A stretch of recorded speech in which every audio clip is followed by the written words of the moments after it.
बाळा, आपण एक टास्क करूया. हो. हे बघ, माझ्याकडे पेन्सिल आहे. तर मी ही एक लाईन मारली.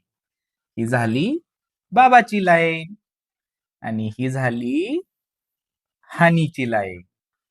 आता इथं तुला तुझी लाईन मोठी करायची आहे. तुझ्याकडे इरेजर पण आहे आणि पेन्सिल पण आहे. कशी करणार दाखव बघू.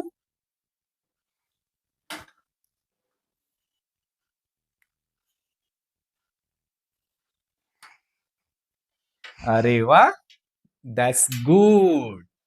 म्हणजे तू बाबाची लाईन इरेजरने छोटी करण्यापेक्षा तुझी लाईन मोठी करणं हे चूज केलं.